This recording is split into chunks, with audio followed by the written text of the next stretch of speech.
Hi, I'm Brent Stafford, and this is RegWatch by RegulatorWatch.com.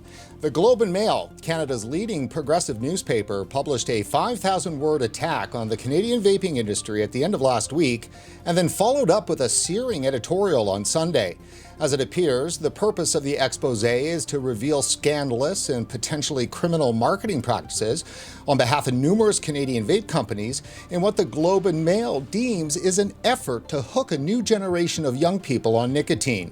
Joining us today to talk about all of this is Shai Bekman. Shai is the CEO and founder of DashVapes, the largest independently owned e-cigarette retailer and e-liquid manufacturer in Canada. Shai, thanks for joining us today again here on RegWatch. Thanks for having me on. Good. So you can hear me okay? I can. Good, I can hear you too as well. We had quite the fun time here setting up for our show today. But it looks like we're up and running. For the people out there that are watching us on the interwebs, please do let us know if any technical difficulties pop up, and we'll try to address them right away.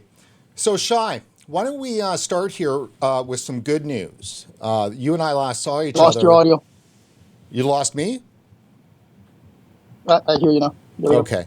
So Shai, why don't we start where we last saw each other? And that was not this weekend, but last weekend in Washington, D.C. We've got some great news today from the president. Something isn't getting done. Yeah, that's great. You know, it's nice to see that our efforts are being heard. And it was incredible being in D.C. with everybody there. You know, we're Canadian. It's not really our fight there, but we still went and supported. And it was amazing to have Trump fly over the crowd, and it was just incredible. So you say it's really not Canada's fight, but you know, I would definitely argue that it is, to the extent that when things happen in the U.S., you know, they happen in Canada just a couple of weeks after. It's they sneeze, we get a cold. For sure, it's a global issue. It's affecting everybody, not just Canada. But when something happens in the U.S., the UK feels it, Australia feels it, everybody feels it. So when it comes to what is happening in Canada, how would you characterize what's going on here? So in terms of government, it seems like they are waiting and listening to the evidence, and they're not making knee-jerk reactions, which is very nice to see. That includes whatever they introduced in British Columbia recently. And in terms of media, that's another question. The media seems to not have all the facts, and they're constantly misreporting and omitting stuff in the reports. And that's something that me as a business owner, I'm trying to correct. Now, this is not something particularly new now, is it? Nope. It's been going on for several months now, and it doesn't matter how much you try to correct. Hello?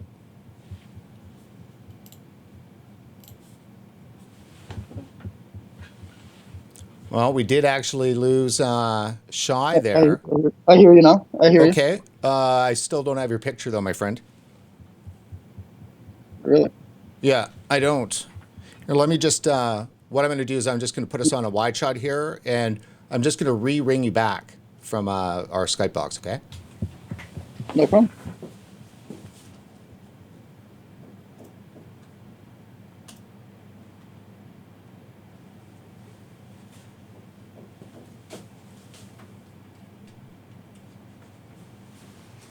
Alrighty.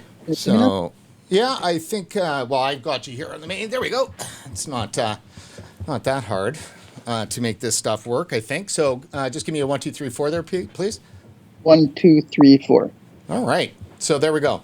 Okay, so we were talking about the media, and you were mentioning that it's been bad over the last, several months. Yeah. I know it's been bad for years. Of course, you know that too as well. So what has the media been missing in these last several months? So in the U.S., you seem to see the media start reporting that it's vitamin E acetate, it's THC cartridges, black market THC cartridges. In Canada, we don't really have that yet. We have media reporting that it's vaping related to avoid using e-cigarettes. And there seems to be no mention of vitamin E acetate or THC or black market THC or anything of that sort. So they'll just mention the vaping illnesses as a part of the story, and, Exactly. and provide no context with regard to the fact that it was cannabis products that were involved. Exactly. Yeah. So And do you? they don't even provide the fact that vitamin E acetate is actually illegal in Canada.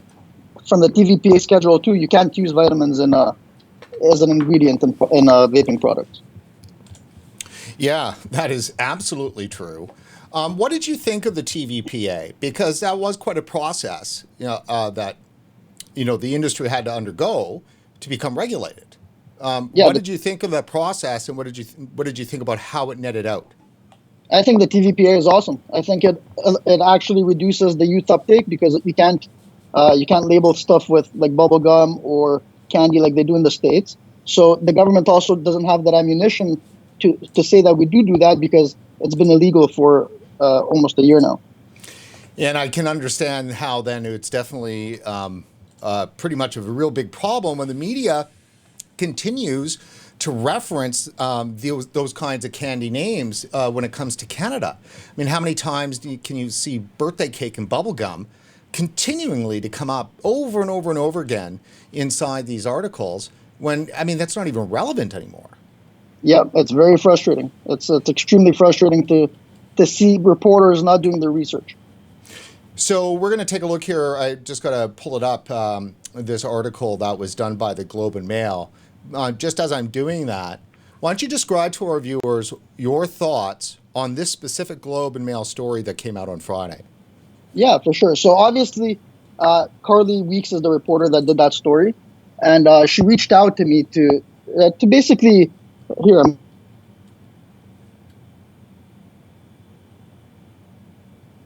paraphrase correctly. Shai, you just cut out I again. had it open. Can you hear me now? I can. Can you see me? Yes, I can. Perfect. Whatever happened All right, there, so don't do that again. yeah, I was saying I'm going to look at the email that she sent me just so I'm not paraphrasing. Right. So she sent me an email and it was just titled media request. It was a week ago. And her biggest gripe was that we have products on our website that list, for example, in the description, that have descriptions such as sugary donuts, a creamy vanilla latte, a Belgian waffle with vanilla ice cream, etc. And she was under the impression that is illegal under the TVPA. But as we know that the TVPA limits the labeling and promotion of products and not the description. You're allowed to describe a product to an adult consumer. So that's what I told her. And before I had a conversation with her, it seemed like she was it's going to be scorched earth on that article.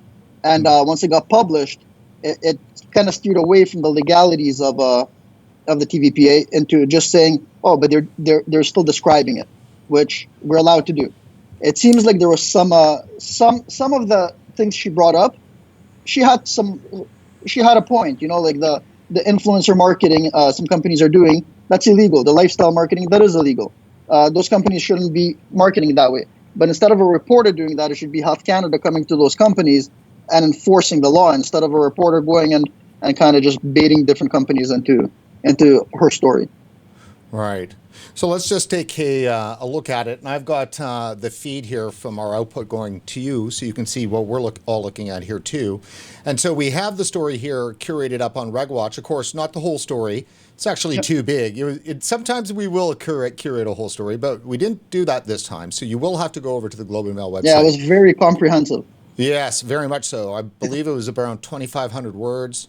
Maybe a bit more. No, it was 5,000, excuse me. So yeah. It was 4,888, something like that. So it was titled How the Vaping Industry is Targeting Teens and Getting Away with It. And, first off, I don't think she makes a strong enough argument here that the vaping companies are targeting teens. I think she makes a strong argument that vaping companies are targeting youth. And with some of that targeting, they might be, edging into lifestyle. As opposed to, I don't know what else you can do because you can't talk about product benefits. So, I mean, it's a real kind of a box that Health Canada and tobacco control has placed around this industry and what you can say. So, but I don't believe that she made a valid argument that the targeting of teens was happening. We'll talk about. Absolutely not. Yeah. Yeah. I agree with that. So, I'm just going to read a little bit of this. Obviously, it's way too long. I'm not going to read it all, but we'll just get us going in here. But this is how she starts her article. It's illegal for Canada's new smoking barons to sell their wares with lifestyle advertising or kid-friendly flavors, yet with the help of social media influencers and viral marketing, many do. So, right off the bat, either she's ignorant and doesn't understand that there is no smoke involved with vaping after all of these years and millions and millions of words and stories and everything. So either Carly Weeks, the reporter at Globe and Mail, is ignorant and showing that in the very first words in her story, or she's purposefully doing that. I think she's just biased. Yeah, so she's doing it on purpose. It's a smear. Yep. Yeah. That's what it seems like. I don't know. I think she might just be ignorant. It's possible, but I don't think she is. I think her conversation was very. She had knowledge. She wasn't completely ignorant to the fact. She knew the laws. She knew the regulations. She knew different companies and brands, and to be able to come up with something so comprehensive, you have to know your material. You can't just come up with it. So I think she knows full well what she's doing, and I don't think her story proved anything about vape companies targeting youth. I think she proved that vape companies are marketing. Yeah, some vape companies have a marketing budget and they have people that know how to market products, but it has nothing to do with youth. So we both agree then it's likely she knows that smoking is not vaping. 100% she knows smoking is not vaping. Well, that presents me with a challenge then on how to then best describe what she's doing, because it's obviously the choice of using smoking baron, right? The new smoking barons. Yep. She's talking about you, yep. Right? She's calling you a smoking baron, so you might as well be Philip Morris, right? Yep. And she knows the difference between me and Philip Morris as well. So it's not like she's ignorant to the fact that I'm not big tobacco. She knows that. So she's being malevolent then, purposefully hurtful. She has an agenda she is trying to write about, yeah. So that's what we're talking about here then when we're talking. Well, this is the Globe. You would not see that in the National Post. No, and the Globe has been the most unfair to us, in my opinion, to us as an industry. The Globe has been very, very, I'd say, irresponsible with the reporting on this issue. Now, why irresponsible? Why the choice of that word? Because they're pushing people to cigarettes with their reporting. They're scaring the general public, not just with the youth issue. They're scaring the general public with the illness issue. They're scaring parents into thinking that there is a larger epidemic than there is. Yes, there is an issue with youth vaping. No, the issue is not insurmountable, and the issue is not unfixable. The issue is fixed simply by creating new laws and enforcing those laws. There is no reason to ban or to vilify or to demonize a life-saving alternative just because several people have an agenda that they're trying to pursue. Do you think the media has played a role, either willingly or just by sheer looking for readers and clicks, that they played a role in generating the epidemic in some sense? No, I don't think they do. I think the media is reporting what health officials, trusted, credible health officials are telling them. If I put myself in their shoes, I probably report the same thing without the knowledge that I have. It's up to the health units and the CDC and the FDA to set the record straight, because they're the ones that are conflating different messages and causing this the confusion that we're seeing. True. So back to the article here. I just want to make sure that we're giving people some breadth and scope here. So this is just how much we actually curated. Let's actually go to the article here on the Globe and Mail. And again, I'm not going to do a lot of reading. I'm just going to do a scan, and we'll pick up a couple of spots just at the start here. So she explains, and rightly so, information in a very matter-of-fact way with regard to how vaping became legal in Canada.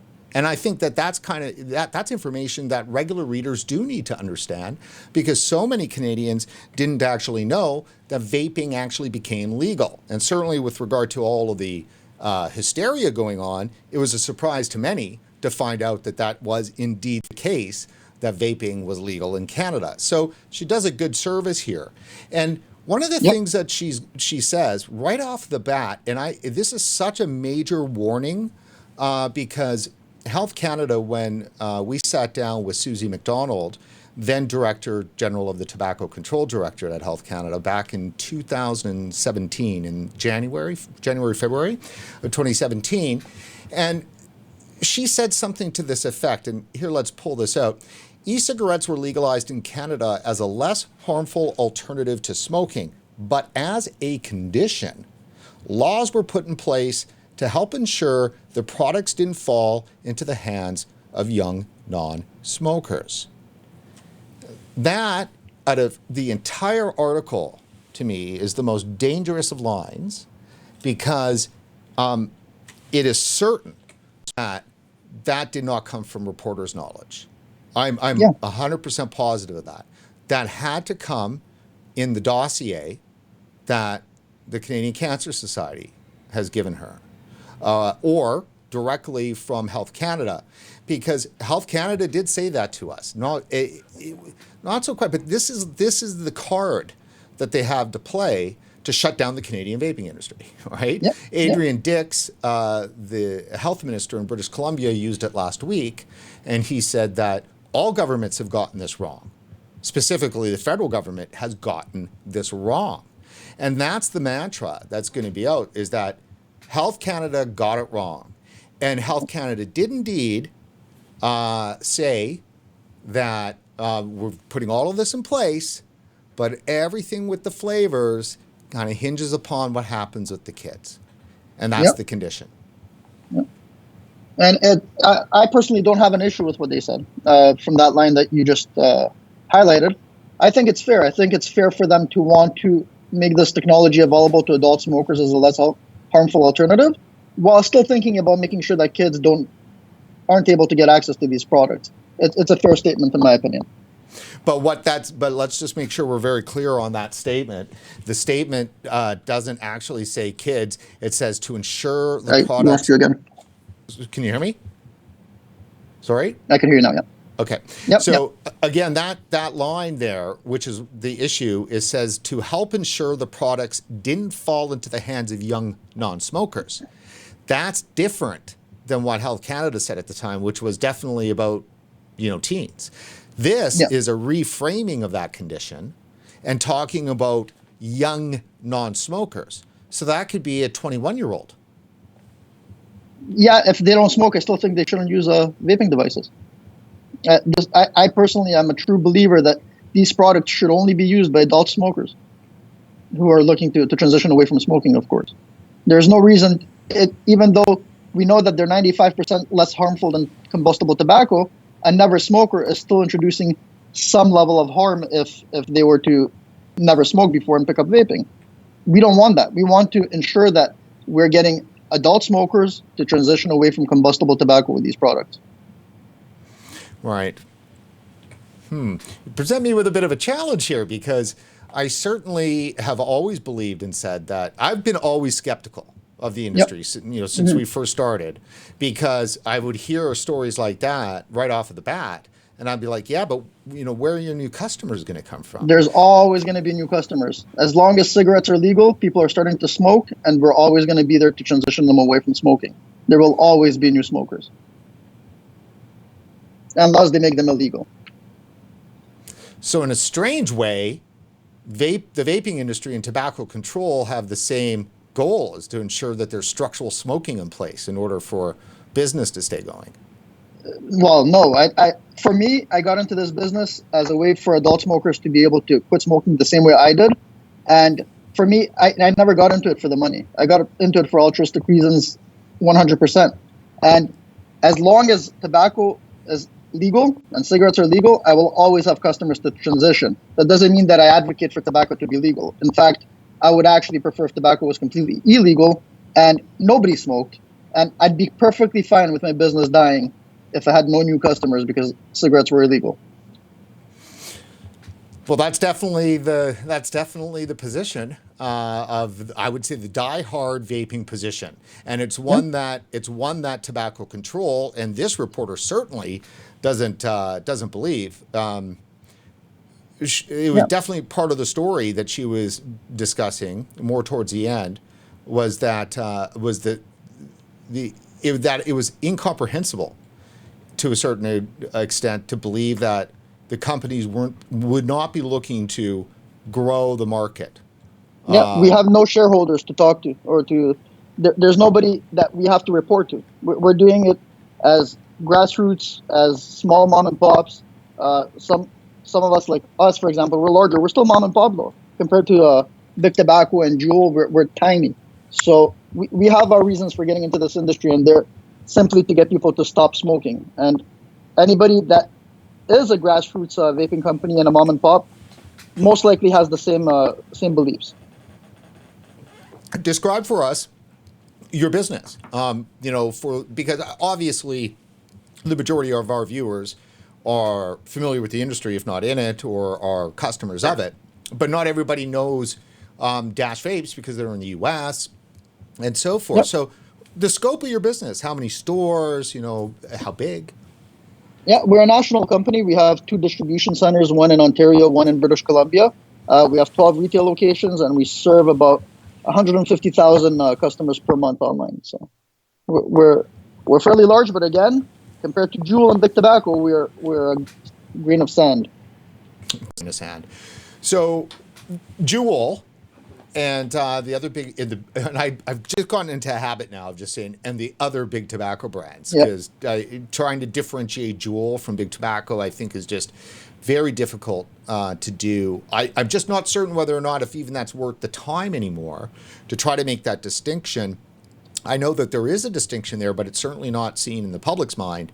And more and more and more and more and more within the industry, there really does seem to be just 2 sides. There's the open system segment, the traditional part of the industry that built it, and then the other side, which can only be described as Big Tobacco.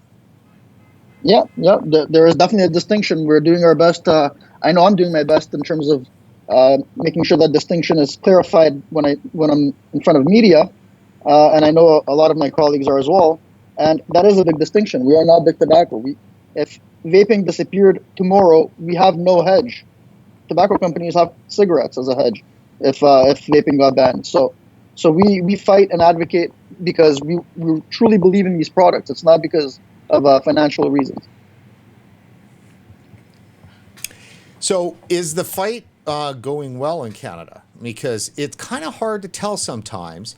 It's not as loud. It's not as boisterous. Yeah. It's a bit more, I use the term, shiny suit progressive-y, right? So it's happening in the back rooms more than it is, happening out in the fight. So all of a sudden you'll get the Globe and Mail pop up and this will be happening, and then it'll go away, and then you've got, how coordinated is it, are all these efforts, do you think? So all I know is what we're doing and what the CVA is doing, and I could tell you that the regulations we've seen in BC, for example, are much, much better than what they're seeing in the United States. That leads us to believe that not only are governments taking our input, but governments aren't doing knee-jerk reactions. They're not letting the conflation of THC products and nicotine products muddy their decision-making. And it's great to see. For example, in BC, the thing I worry about the most is the tax that's introduced. And not because it's an extra tax, but because it's a sin tax. If they're using the tax money for education and enforcement, I'd be the first person to be all for it. I'd say go ahead, tax it, use that money to enforce and educate the public. But they're not. They're using it as a deterrent. And what that's going to do is it's going to deter adult smokers from trying these products and not youth. Youth are not going to care about an extra 7% in tax or 13% in tax. Yeah.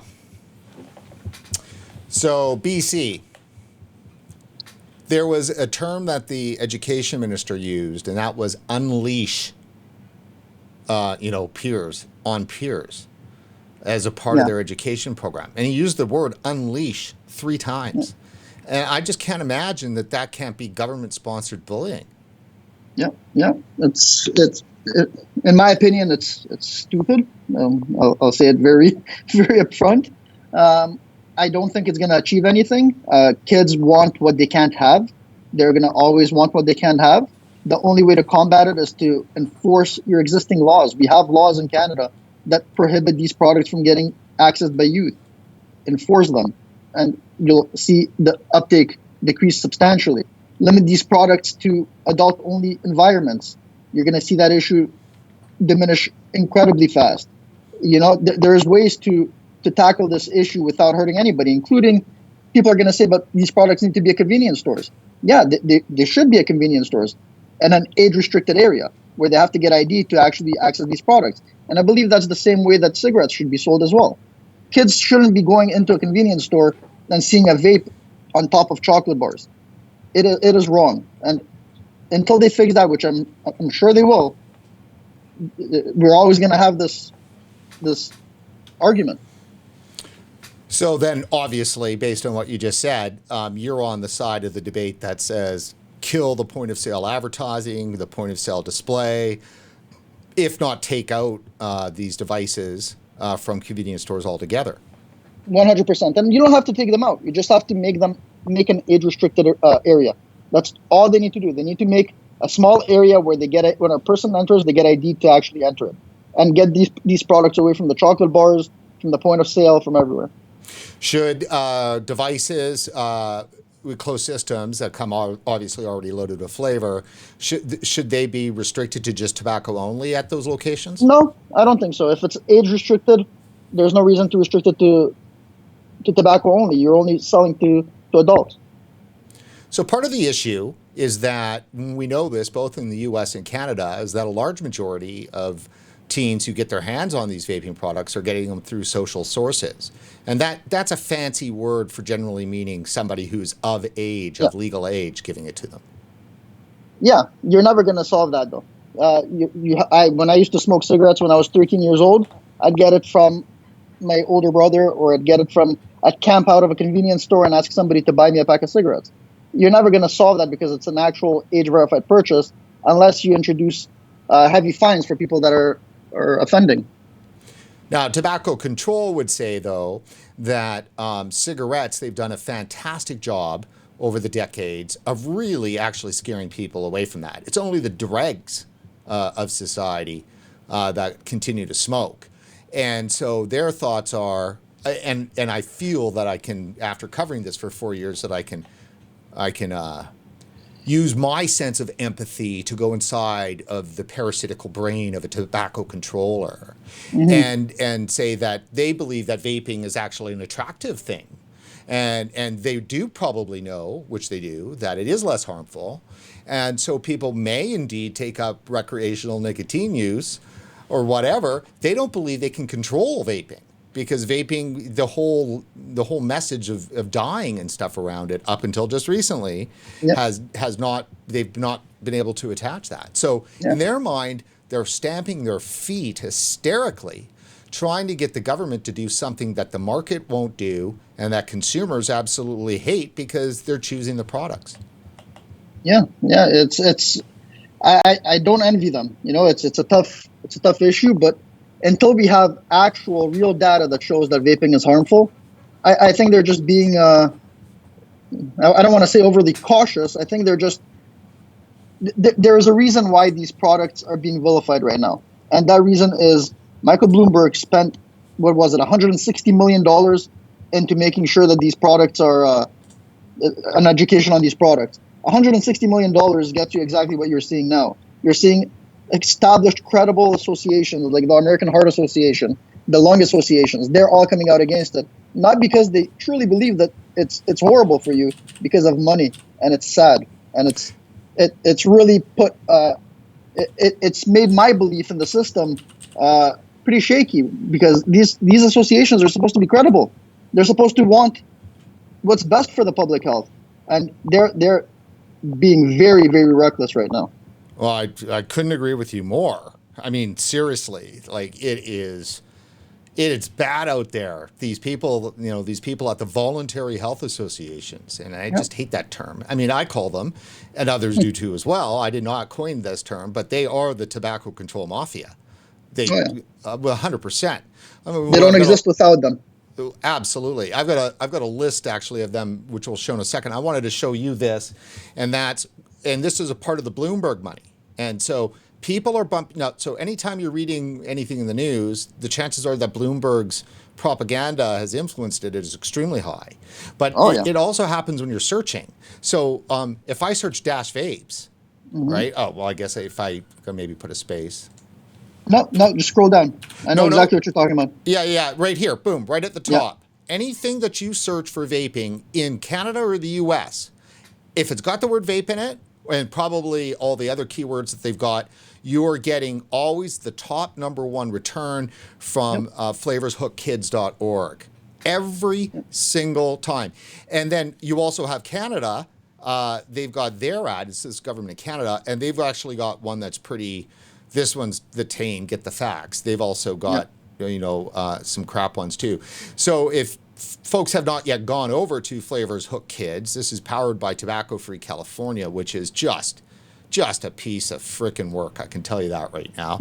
They've been, for the entire 4 years we've been covering this, they've been like they are the arch enemy of vaping, and they take it so far over the top, it's not even funny.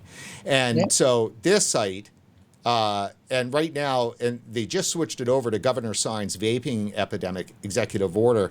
Just looking at these pictures of how they're showing these kids, it's showing them as addicts and fighting and girls pushing each other, right? Have you seen the video that was recently posted that cats something cat? It's basically the Truth Orange. Yes. It's their ad where the kids are like they have worms in their face. Oh. But they used cats instead, and it sounds just as ridiculous as the Truth Orange ads. It looks just as realistic as those ads do, and it's pretty sad. So and I mean it's brutal. I mean, FDA alone. When you talk about Bloomberg doing what he does, well, FDA's budget for 5 years is $650 million. Yep. And that's their advertising and an agency budget is $650 million in 5 years. And that just got re-upped last year. So, I mean, they've been spending this kind of money. So this nicotine equals brain poison. Flavors mask the harsh taste of tobacco, which makes it easier for kids to smoke. And so, I mean, it's not. And most kids don't know that flavored e-cigarettes are high in nicotine. Well, if you've got kids out there that don't know that the vape, the e-cigarette they're sucking on, has got nicotine in them, well, then what the hell? Time to look at the packaging. Yeah, like look at the packaging and shake your head. That kid should be in a school that is totally targeted to people who are slow. That's all I can say. Because for one, I mean, they've splashed this all over the world in terms of media for years now, and they're educating these kids to stay away from this thing that's poison, and the poison is the nicotine. But they're here going, well, some kids don't even know that there's high doses of nicotine. Well, those few people that don't know, you need to get them off of the street and give them special education, right? No, that's just. I don't think there's a single person that doesn't know, and I don't think there's ever been a single person that doesn't know. No. The jewel that they're vaping on has nicotine, especially if you never smoked and you get the throat hit after your first puff. You know there's something in there. You'd never mistake it. No. Well, yeah, I mean, it's just crazy. Anyhow, I mean, the people that know the most about where substances that can get you high are kids, right? I mean, they absolutely. I mean, it's just insane. So, but that's part of the insanity. And it was even in Carly Week's story at the Globe and Mail. She quoted at some point there in her 5,000 words that 96% of kids surveyed said that they like flavored e-cigarettes. And 100% of adults surveyed also like flavors. Well, and 100% of e-cigarettes come with flavor. Yeah. Like they do this in the States all the time. So if we look back here again. Sorry. I thought I was on the right. There we go. I'm getting all excited here. So nicotine equals brain poison. So I don't know if everyone saw that. So flavors mask the harsh taste of tobacco, which makes it easier for kids to smoke. And most kids don't know that flavored e-cigarettes are high in nicotine. Unbelievable. And then, of course, how to identify flavored products. Well, they're all flavored. It's just incessant. It's just so stupid that it's so stupid that it can't be on purpose.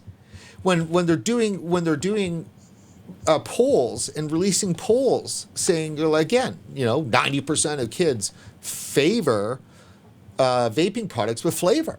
That's shit. So where are those 10%? Where are they getting the unflavored goo tasting e-cigarette? It's just insane.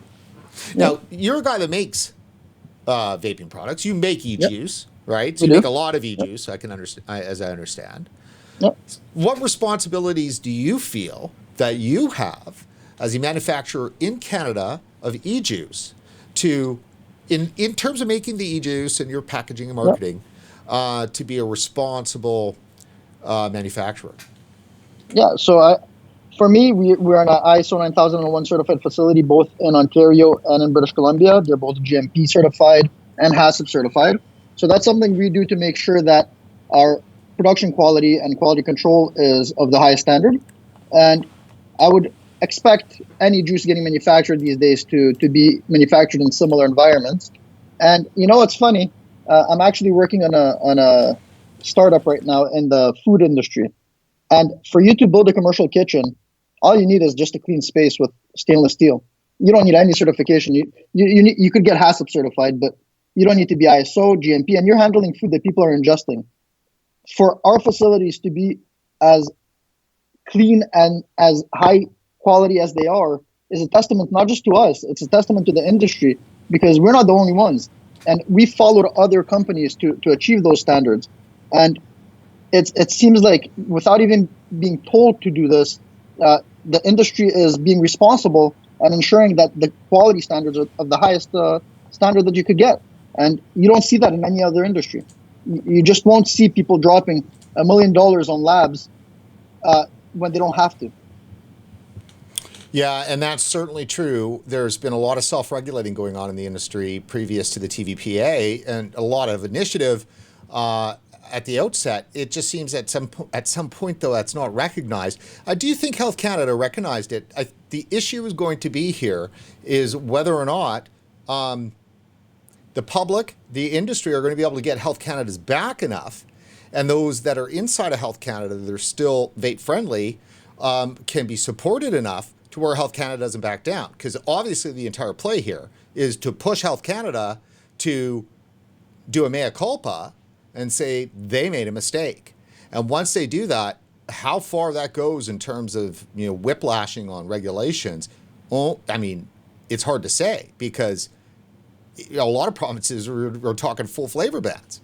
Yeah, I don't think you'll ever see Health Canada do a mea culpa and say, yeah, this is great. You just won't, because again, they're scared that youth are going to take their words and think it's completely harmless and start vaping. No, I don't mean that. I mean the mea culpa being that they say to Cancer Society, Canadian Cancer Society, we got it wrong. You're right. Yeah. We got it wrong. And tell the public we got it wrong. Because right now at this point, Health Canada's reputation is on the line. Because they went through a 5-year process, went through all of their science and everything else, and they put their stamp of approval on it. I mean, they literally put their stamp of approval on the devices, the juices, the technology, all of it. It is fine to inhale in your lungs. If it was not, then Health Canada should pull the products off the shelf, and there should be a massive investigation on why the regulatory agency failed in such a dramatic fashion that a first world country could allow an entire industry to, explode up and murder Canadians and improve those products. But that's not the case. Their science said it was safe, safer, safe enough, safe. Yep. Right? Yep. So the backtracking is on, we can't keep them out of the hands of kids. Now we can't keep them out of the hands of young people. Well, that's not a failure of science. Yeah, I think you're going to, my personal opinion, this isn't insider info, and I'm not privy to any information that this will happen. But I think you'll see the federal government move towards something that the BC government did with the nicotine cap and the adult-only environments for flavors. Even though I might not agree with it, I think it'd be better to just limit existing retailers to adult-only spaces. I think it's just an easier way for them, and it's an easy out that satisfies everybody for the most part. But we'll see what happens. So would a nicotine cap of 20 milligrams per milliliter, would that hurt your business? It'll hurt my business because there's customers that use it, but I'm going to get a lot of heat for this. I think it's a step in the right direction. Somebody vaping 50 milligrams in a Caliburn, for example, could drop down to 20 milligrams in a Zenith tank, and they'll get the same experience, if not better. The high nicotine makes it very easy to get an addiction at 50 milligrams or 60 milligrams, like a Juul is. Kid using when they're using it regularly, it's unnecessary, in my opinion. And there is a way to lower the nicotine while still getting the same experience. It might not be as discreet, it might not be as small, but it'll be just as satisfying, and it'll help smokers transition. So, Shai, that was a pretty important answer there from you, and you cut out in the middle of it, and so has your picture. So your audio is back, but I'm gonna redial you again so we can get your picture. Just gonna throw us on the old wine shot here.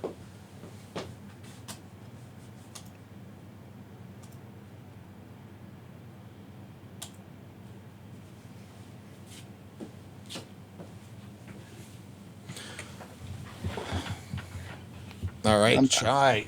Okay. There we go. Got you there, but not there. How much of that did you hear?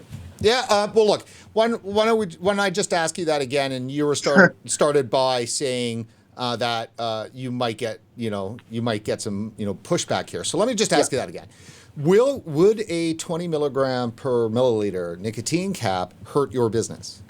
So it'll hurt my business because we do have some customers that utilize nicotine higher than 20 milligrams.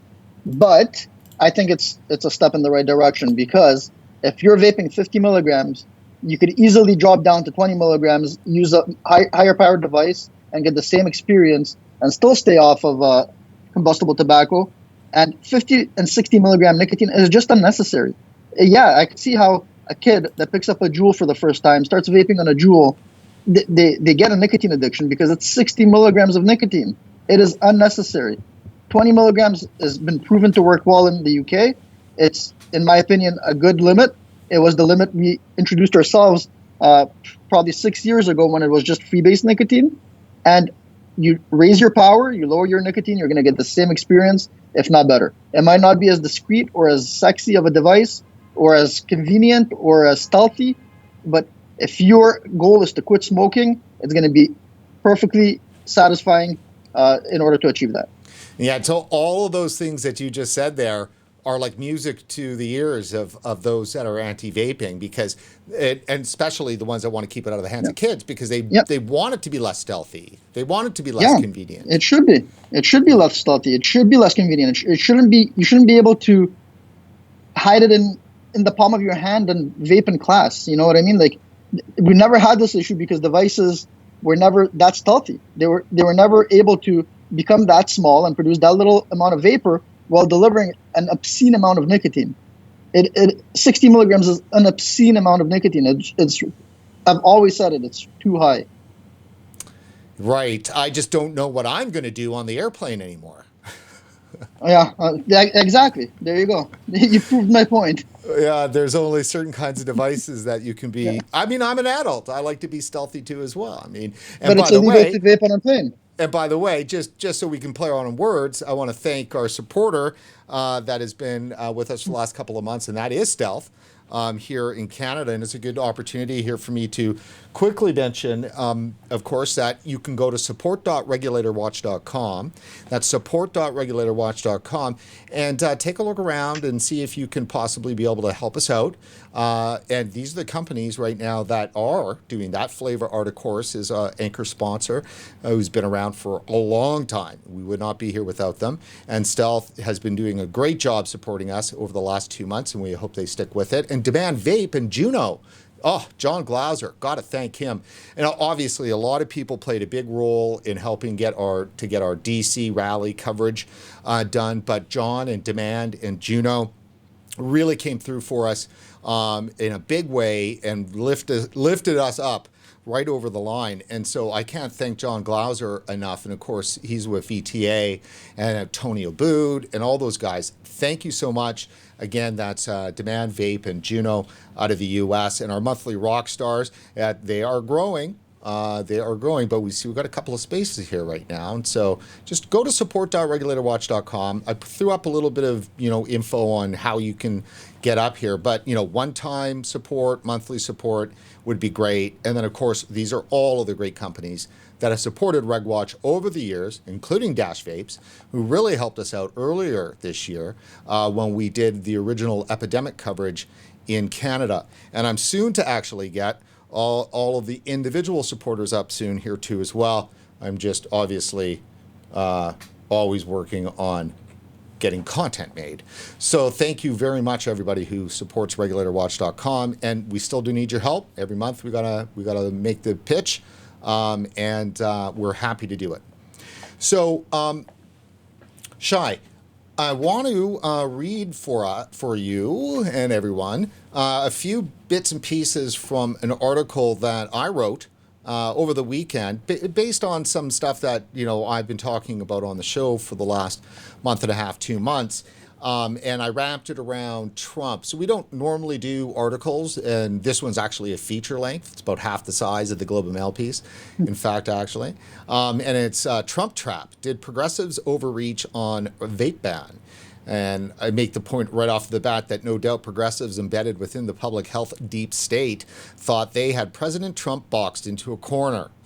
And just like that, the Trump flavor ban is dead. But for a heart-wrenching 2 months, it appeared otherwise. After decades evangelizing the evils of smoking, 5 years of pumping the dangers of e-cigarettes and vaping, and following 12 months of Juul-inspired hysteria over the so-called youth vaping epidemic, President Trump and the American public were primed to fall for one of the biggest public health lies of all time: vaping kills. And that really was the lie that they were pushing, was it not?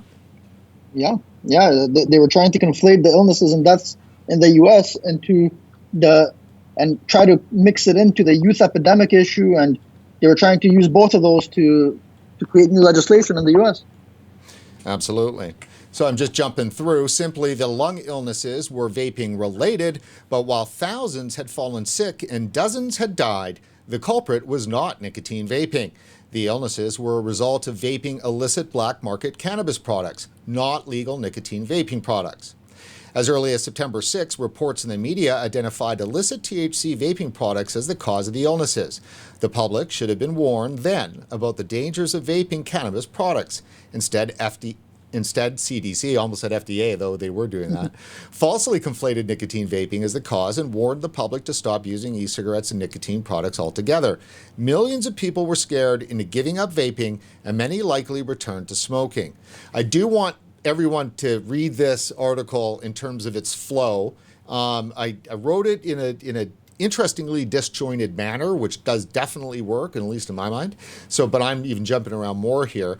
But our good friends in the tobacco control mafia, which the list, every time I see these people, I'm doing a lot of research right now. You might find this interesting, Shai, that I'm doing a lot of work right now when I'm going into these companies and I'm looking at their board, their advisory board, and I'm also trying to pull names from like 5 years ago and 10 years ago, and then finding them online.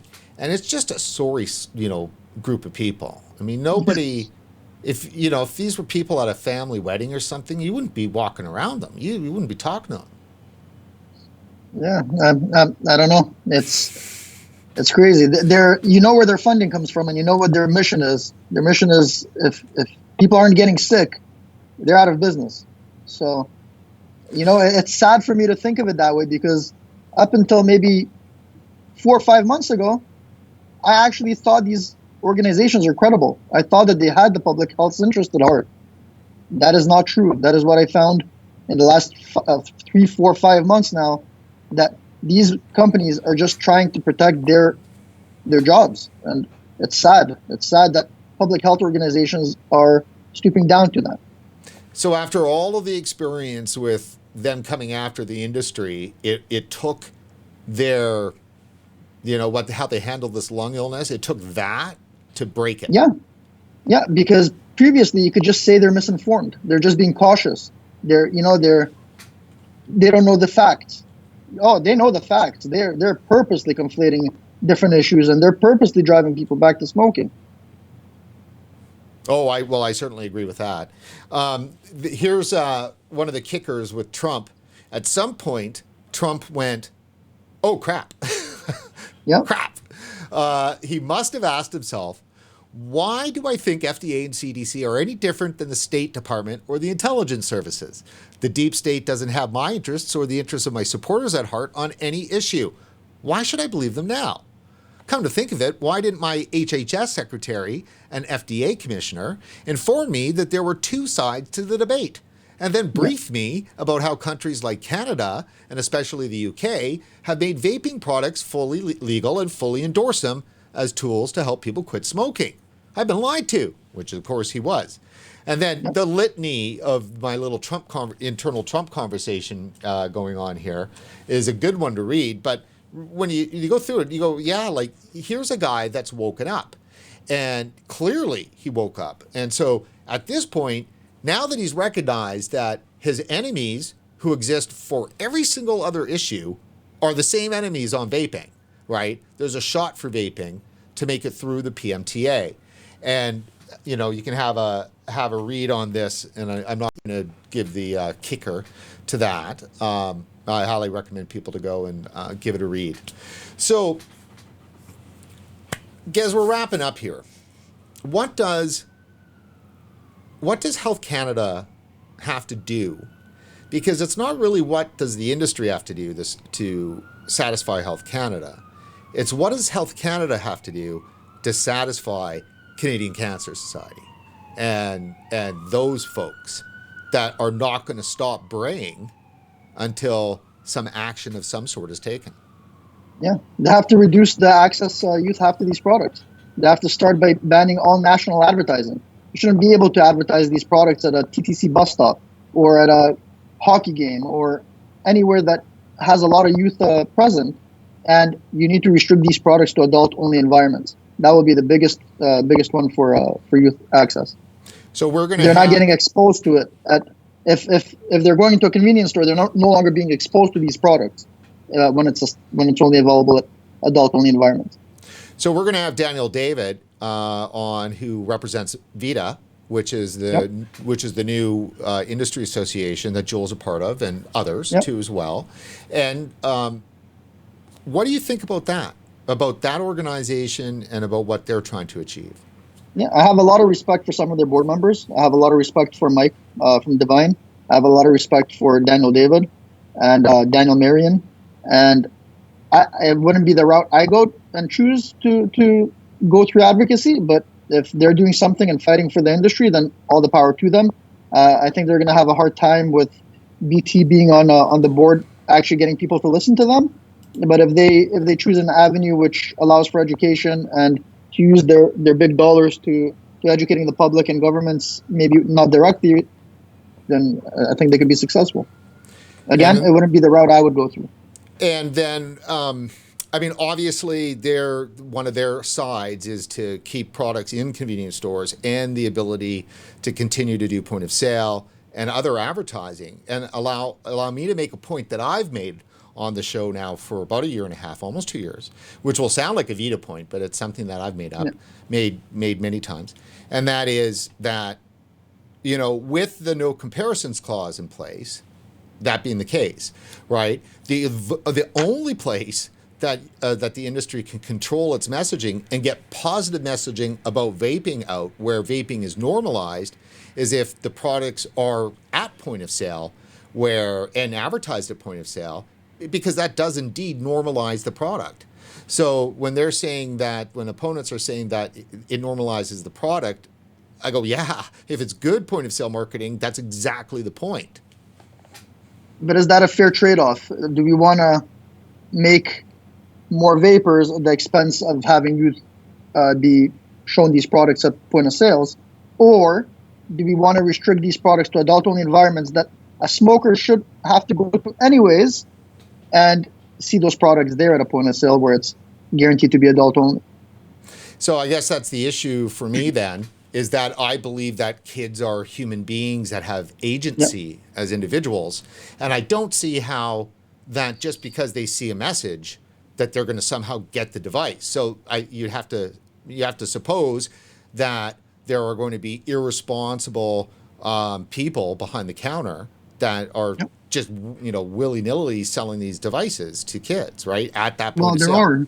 We've done I don't know if you looked at the video that Dave did, where we had our internal audit team go to convenience stores, and I think it was 3 out of 4 convenience stores sold to our underage buyer. None of the vape shops sold to an underage buyer. So it was small sample size, but it's even more telling that out of 75% of the convenience stores sold to an underage buyer without any hesitation. The buyer even negotiated the fact of why they didn't have an ID with one of them, and they still sold it to him. It is ridiculous. Well, but I'm astounded always, continually, that we can trust these clerks behind the counter at a C-store selling deadly cigarettes. But you can't. But we can't trust them to sell Juul. You can't trust them to not sell cigarettes because that's how kids get access to cigarettes. I used to go into a convenience store when I used to smoke. I would just show them a credit card I had and be like, oh, I forgot my ID, but I have a credit card. I must be 18, right? And get cigarettes sold to me that way. Shell might not sell to kids, but your little mom and pop convenience store that is barely breaking even, struggling to make ends meet, I'm pretty sure they'll sell to kids. So the last question then about Carly Weeks and the Globe and Mail piece. Do you think she did all of that research on her own? There just seems to be a considerable amount of examples, one after another. Do you think she did the primary research, or did she just do, the follow-up where she just verified? I think she did all of it. After talking to her, she's a bright woman. She's smart. She doesn't pretend like she doesn't know anything. She knows the industry probably just as well as we do. And she makes a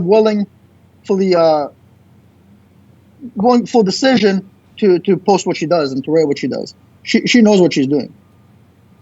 That's more dangerous than somebody who just doesn't know better. Yeah. I don't know if it's because she's trying to appease somebody at the Globe or if it's what she truly believes, but make no mistake, she knows exactly what's going on in the industry. So any last points you want to make? Writes was knowing all of that. What was that? Sorry? And she still writes what she does knowing all of that. So she knows the truths and the myths of the industry, and she still writes what she does knowing all of that. Well, that's super. Well, Shai, I think we made it through this episode with you still on the line, so let's just leave it there.